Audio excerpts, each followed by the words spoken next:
Hi everyone, welcome back to my channel. Friends, ನಾವು ಪ್ರತಿನಿತ್ಯ ಪ್ರತಿಯೊಬ್ಬರು ಕೂಡ ನಮ್ಮ ಆರೋಗ್ಯವನ್ನು ಆರೋಗ್ಯವಾಗಿ ಇಟ್ಕೋಬೇಕು ಅಂತ ಯೋಚನೆ ಮಾಡ್ತಾ ಇರ್ತೀವಿ. ಆದರೆ ನಾವು ಅದನ್ನು ಅನುಸರಿಸೋದಿಲ್ಲ. ಯಾಕಂದರೆ ನಮ್ಮ ನಾಲಿಗೆ ಯಾವಾಗಲೂ ಕೂಡ ರುಚಿ ರುಚಿಯಾಗಿ ಟೇಸ್ಟಿಯಾಗಿರುವಂಥ ಆಹಾರವನ್ನು, ತಿಂಡಿ ತಿನಿಸುಗಳನ್ನು ಕೇಳ್ತಾ ಇರುತ್ತೆ. ಆಗ ನಾವೇನು ಮಾಡ್ತೀವಿ, ಹೊರಗಡೆ ಸಿಗುವಂಥ ತಿಂಡಿ ತಿನಿಸುಗಳ ವ್ಯಾಮೋಹಕ್ಕೆ ಒಳಗಾಗ್ತೀವಿ. ಅಲ್ಲಿ ಯಾವುದೇ ರೀತಿ ಬಣ್ಣ ಮಿಕ್ಸ್ ಮಾಡಲಿ, ಯಾವ ಥರ ಎಣ್ಣೆ ಮಿಕ್ಸ್ ಮಾಡಲಿ, ಅದನ್ನೆಲ್ಲ ನಾವು ನೋಡಲ್ಲ. ಆ ತಿಂಡಿಗಳನ್ನು ಒಟ್ಟಿನಲ್ಲಿ ತಗೊಂಡು ತಿಂದ್ಕೊಂಡು ಚೆನ್ನಾಗಿರಬೇಕು ಅಂತ ಇಷ್ಟಪಡ್ತೀವಿ. ಸೊ ಅದೇ ರೀತಿ ತಗೊಂಡು ತಿಂತೀವಿ, ನಮ್ಮ ಆರೋಗ್ಯವನ್ನು ಹಾಳು ಮಾಡ್ಕೋತೀವಿ.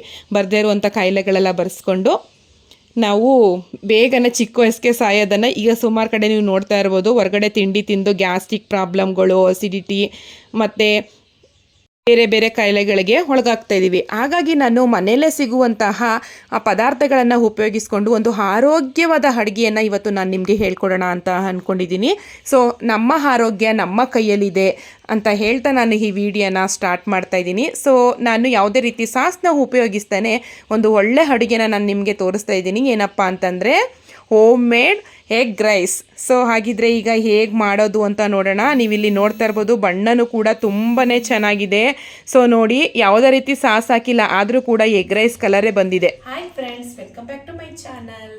ಫ್ರೆಂಡ್ಸ್, ನಾನಿವತ್ತು ಡಿಫ್ರೆಂಟಾಗಿ ಪಕ್ಕಾ ದೇಸಿ ಸ್ಟೈಲಲ್ಲಿ ಎಗ್ ರೈಸ್ನ ಹೇಗೆ ಮಾಡೋದು ಅಂತ ಹೇಳ್ಕೊಡ್ತಾ ಇದ್ದೀನಿ. ಸೊ ಇದು ತುಂಬಾ ಈಸಿ, ಮನೆಯಲ್ಲಿ ತುಂಬ ಟೇಸ್ಟಿಯಾಗಿ ಮಾಡುವಂಥದ್ದು. ಸೊ ನಾವು ನಾರ್ಮಲಾಗಿ ಎಗ್ ರೈಸ್ ಮಾಡಬೇಕಾದ್ರೆ ವೆನಿಗರು, ಸೋಯಾ ಸಾಸ್ ಎಲ್ಲನೂ ಕೂಡ ಮಿಕ್ಸ್ ಮಾಡ್ತೀವಿ, ಹೋಟೆಲ್ ಸ್ಟೈಲಲ್ಲಿ ಆಗಲಿ ಅಂತೇಳಿ. ಸೊ ನಾನು ಅದನ್ನು ಯಾವುದೇ ರೀತಿ ಏನನ್ನೂ ಕೂಡ ಮಿಕ್ಸ್ ಮಾಡ್ತಾ ಇಲ್ಲ, ಮನೇಲಿರುವಂಥ ಐಟಮ್ಸ್ನ ಇಟ್ಕೊಂಡು ತುಂಬ ಟೇಸ್ಟಿಯಾಗಿ ಹೇಗೆ ಮಾಡೋದು ಅಂತ ಹೇಳ್ಕೊಡ್ತಾ ಇದ್ದೀನಿ.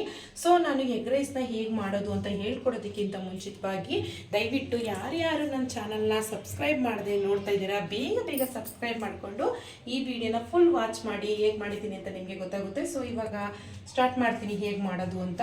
ನೋಡಿ, ನಾನು 2 ಲೋಟ ಅಕ್ಕಿನ ಇಟ್ಟು ಅನ್ನ ಮಾಡಿ ಇಟ್ಕೊಂಡಿದ್ದೀನಿ. ಉದ್ರಾಗಿ ಮಾಡಿಟ್ಕೊಳ್ಳಿ. ಮತ್ತು 2 ಈರುಳ್ಳಿನ ಸಣ್ಣಕ್ಕೆ ಚಾಪ್ ಮಾಡಿ ಇಟ್ಕೊಂಡಿದ್ದೀನಿ. ನೆಕ್ಸ್ಟು ಹಸಿಮೆಣಸಿನ್ಕಾಯಿ 2ನ್ನ ಸಣ್ಣಕ್ಕೆ ಕಟ್ ಮಾಡಿ ಇಟ್ಕೊಂಡಿದ್ದೀನಿ. ಶುಂಠಿ, ಬೆಳ್ಳುಳ್ಳಿ ಎಲ್ಲನೂ ಕೂಡ ಸಣ್ಣಕ್ಕೆ ಚಾಪ್ ಮಾಡಿ ಇಟ್ಕೊಂಡಿದ್ದೀನಿ. ನೀವು ಗ್ರೈಂಡ್ ಮಾಡ್ಕೊಳಕ್ಕೆ ಹೋಗ್ಬೇಡಿ, ಇದನ್ನು ಈ ರೀತಿ ಕಟ್ ಮಾಡಿದ್ರೇ ಟೇಸ್ಟು ತುಂಬ ಚೆನ್ನಾಗಿರುತ್ತೆ. ಕೊತ್ತಂಬರಿ ಸೊಪ್ಪು, ಅರ್ಧ ಸ್ಪೂನಷ್ಟು ಚಿಲ್ಲಿ ಪೌಡರು, ಒಂದು ಅರ್ಧ ಸ್ಪೂನಷ್ಟು ಗರಂ ಮಸಾಲ, 1 ಸ್ಪೂನಷ್ಟು ಪೆಪ್ಪರ್ ಪೌಡರು, ಅರ್ಧ ಸ್ಪೂನಷ್ಟು ಧನಿಯಾ ಪೌಡರು, ಒಂದು 5 ಮೊಟ್ಟೆನ ತೊಗೊಂಡಿದ್ದೀನಿ. ಸೊ ಇದಿಷ್ಟೇ, ಮತ್ತು 1 ನಿಂಬೆಹಣ್ಣು ತೊಗೊಳ್ಳಿ ಜೊತೆಗೆ. ಸೊ ಇದಿಷ್ಟು ನೀವು ಇಟ್ಕೊಂಡು ಇವಾಗ ರೆಡಿ ಮಾಡೋಣ ಪಟ ಅಂತ. ಮೊದಲು ನಾನು ಇಲ್ಲಿ ಸ್ಟವ್ ಹಚ್ಕೋತೀನಿ. ಒಂದು ಅಗಲವಾಗಿರೋ ಒಂದು ಪಾತ್ರೆನ ಇಟ್ಕೋತೀನಿ. ಈಗ ಇದಕ್ಕೆ ನಾನು ಒಂದು 3 ಸ್ಪೂನಷ್ಟು ಎಣ್ಣೆನ ಹಾಕೋತೀನಿ. ಯಾಕಂದರೆ ಈರುಳ್ಳಿ ಫ್ರೈ ಆಗಬೇಕಲ್ವಾ, ಅದಕ್ಕೋಸ್ಕರ ನಾನು ಒಂದು 3 ಸ್ಪೂನಷ್ಟು ಎಣ್ಣೆನ ಹಾಕೋತೀನಿ. ನೀವು ಇಲ್ಲಿ ನೋಡ್ತಾ ಇರ್ಬೋದು. ಸೊ ಫಸ್ಟು ಎಣ್ಣೆ ಬಿಸಿಯಾಗಿದೆ. ಈಗ ನಾನು ಎಣ್ಣೆ ಬಿಸಿಯಾದ ತಕ್ಷಣವೇ ಕಟ್ ಮಾಡ್ಕೊಂಡಿರೋಂಥ ಈರುಳ್ಳಿನ ಹಾಕೋತೀನಿ. ಈರುಳ್ಳಿ ಸ್ವಲ್ಪ ಜಾಸ್ತಿ ಇದ್ದಷ್ಟು ಎಗ್ ರೈಸ್ ತುಂಬಾ ಚೆನ್ನಾಗಾಗುತ್ತೆ. ಈರುಳ್ಳಿ ಸ್ವಲ್ಪ ಜಾಸ್ತಿನೇ ಕಟ್ ಮಾಡ್ಕೊಳ್ಳಿ.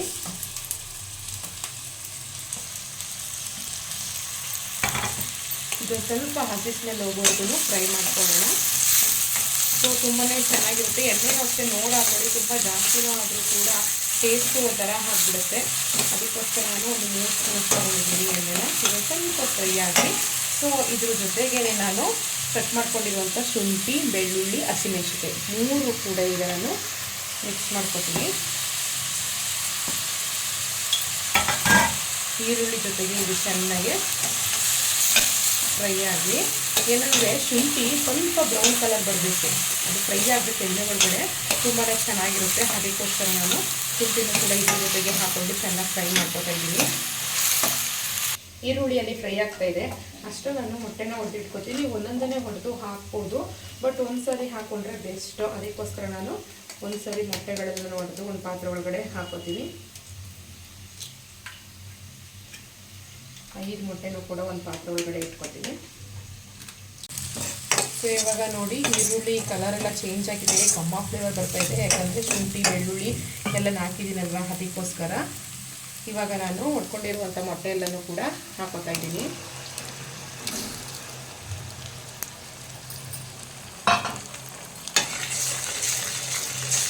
ಎಲ್ಲ ಮಿಕ್ಸ್ ಮಾಡ್ಕೊಳ್ಳಿ. ಇದು ಸಣ್ಣಕ್ಕೆ ಕೊಡಬೇಕು, ದಪ್ಪ ಬೆಂತರ ಬಂದರೆ ಎಗ್ ರೈಸ್ಗೆ ಚೆನ್ನಾಗಿರಲ್ಲ. ಸಣ್ಣಕ್ಕೆ ಬಂದರೆ ತುಂಬಾ ಚೆನ್ನಾಗಿರುತ್ತೆ. ಅದಕ್ಕೋಸ್ಕರ ಸೊ ಇವಾಗ ಮೊಟ್ಟೆ ಚೆನ್ನಾಗಿ ಬೇಯೋವರೆಗೂ ಈ ರೀತಿ ಕೈ ಆಡ್ತಾನೆ ಇರಬೇಕು ಸ್ಪೂನಲ್ಲಿ. ಇದು ಸ್ವಲ್ಪ ಡ್ರೈ ಆದಮೇಲೆ ಪೌಡರ್ಗಳನ್ನ ಮಿಕ್ಸ್ ಮಾಡ್ಕೊಳ್ಳೋಣ.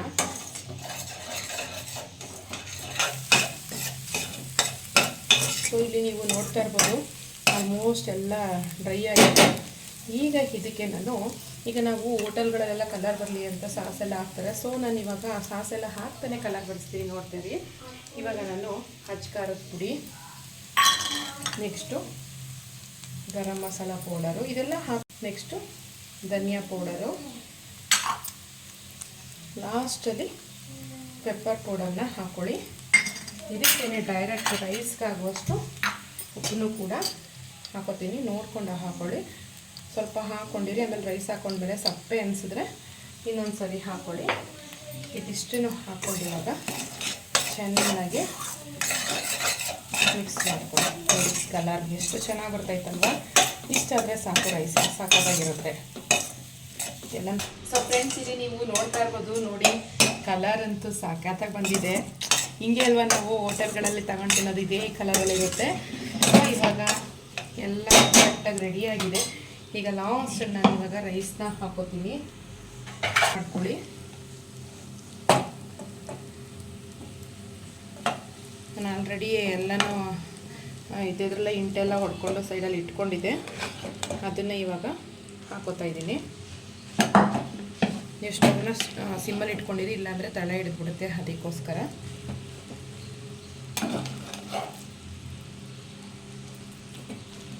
ಆರಾಮಾಗಿ 4 ಜನ ಊಟ ಮಾಡ್ಬೋದು ಇಷ್ಟನ್ನು ಮಾಡಿಕೊಂಡ್ರೆ ನೀವು.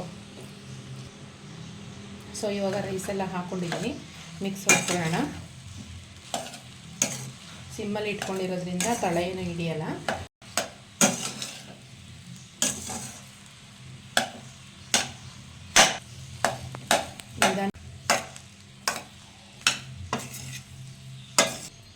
ಸೊ ಇವಾಗ ಫೈನಲಿ ರೆಡಿಯಾಗಿದೆ. ಇಲ್ಲಿ ನೋಡ್ತಾ ಇರ್ಬೋದು, ಕಲರ್ ಅಂತೂ ಸಖತ್ತಾಗಿ ಬಂದಿದೆ ಅಲ್ವಾ. ಈಗ ಲಾಸ್ಟ್ ನಾನು ಸೋಯಾ ಸಾಸ್ ಹಾಕ್ತೀರ. ಸೋಯಾ ಸಾಸ್ ಹಾಕೋದ್ರ ಬದಲು ನೀವು ನಿಂಬೆಹಣ್ಣು ರಸನ ಹಾಕಿ ಸೇಮ್ ಫ್ಲೇವರ್ ಕೊಡುತ್ತೆ. ಮತ್ತು ಇದಕ್ಕೆ ಲಾಸ್ಟಲ್ಲಿ ನಾನು ಕೊತ್ತಂಬರಿ ಸೊಪ್ಪನ್ನ ಮಿಕ್ಸ್ ಮಾಡ್ತೀವಿ. ಫೈನಲಿ ಮನೆ ಸ್ಟೈಲಲ್ಲಿ ಎಗ್ ರೈಸ್ ಅಂತೂ ರೆಡಿ ಆಯಿತು. ಮಿಕ್ಸ್ ಮಾಡ್ಕೊಬಿಡೋಣ. ಮನೇಲಿ ಏನಾದರೂ ಬರ್ಡೇ ಫಂಕ್ಷನೋ ಏನಾದರೂ ಸ್ಪೆಷಲ್ ಮಾಡಬೇಕು ಅಂತಂದಾಗ ಕಬಾಬ್ ಮಾಡಿಬಿಟ್ಟು ಈ ರೀತಿ ಎಗ್ ರೈಸ್ ಮಾಡ್ಕೊಳ್ಳಿ. ಕಾಂಬಿನೇಷನ್ ಅಂತೂ ಎಗ್ ರೈಸು ಕಬಾಬು ಸಕ್ಕತ್ತಾಗಿರುತ್ತೆ. ಸೊ ಎರಡು ಕೂಡ ಕಾಂಬಿನೇಷನ್ ಎಗ್ ರೈಸ್ ವಿತ್ ಕಬಾಬು. ಸೊ ಇವಾಗ ಒಂದೇ ಒಂದು ನಿಮಿಷ ಹೈ ಫ್ಲೇಮಲ್ಲಿ ಸ್ಟವ್ ಇಟ್ಕೊಳ್ಳಿ. ಸ್ವಲ್ಪ ಡ್ರೈ ಆಗಲಿ ಅಂತೇಳಿ ಇಟ್ಕೊಂಡು ಇವಾಗ ಮಿಕ್ಸ್ ಮಾಡ್ಕೊತಾ ಇದ್ದೀನಿ. ಈಗ ನೆಕ್ಸ್ಟ್ ಸ್ಟವ್ ಆಫ್ ಮಾಡಿಕೊಂಡು ಸರ್ವ್ ಮಾಡ್ಕೊತೀನಿ. ಈಗ ನಾನು ನೋಡಿ ಉದ್ರಾಗಾಗಿದೆ.